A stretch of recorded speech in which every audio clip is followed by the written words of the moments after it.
நீங்கள் சொல்ல வேண்டிய விஷயத்த தெளிவாக சொல்லுங்கள். ஒரு சாரி சொல்கிறதில்ல சத்தியமாக அதில் உங்கள் ஈகோ தேவையே இல்லை.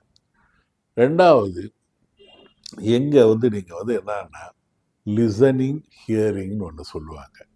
ஹியரிங்கிறது அவங்க பேசுகிற விஷயத்தை மட்டும் கேட்கறது, ஒரு ஆடிபிள் ஃபார்மெட்டை கேட்கறது.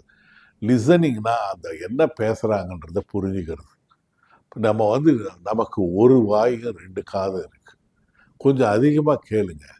அதாவது உங்கள் லெவல் நீங்கள் பெரிய இன்டலெக்சுவலாக இருக்கலாம், இன்டெலிஜென்ட்டாக இருக்கலாம், பணம் சம்பாதிப்பவராக இருக்கலாம், உங்கள் மனைவியோட நீங்கள் அறிவுபூர்வமாக நீங்கள் ஒரு அறிவு ஜீவியாக கூட இருக்கலாம். அந்த அம்மா சாதாரணமாக இருக்கலாம், இல்லை மனைவி நிறையா படிச்சிருக்கலாம், நிறையா சம்பாதிக்கலாம், கணவன் சாதாரண நிலைமையில் இருக்கலாம். அந்த ஏற்றத்தாழ்வுகள் தேவையில்லை.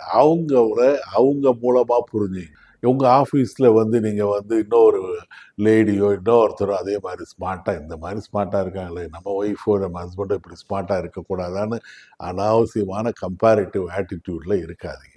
நம்ம அப்பா அம்மாவை நம்ம வேறு யார் கூடயாவது கம்பேர் பண்ணுறோமா? நம்ம அப்பா அம்மா மூலமாக நம்ம வந்திருக்கிறோம், இந்த நிலைமைக்கு வந்திருக்கிறோம்.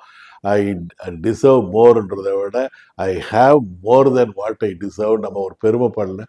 அந்த மாதிரி தான் மனைவியை இன்னொருத்தரோட கம்பேர் பண்ணாதீங்க, கணவனை கம்பேர் பண்ணாதீங்க, இன்னும் கேட்டிங்கன்னா குழந்தையும் கம்பேர் பண்ணாதீங்க.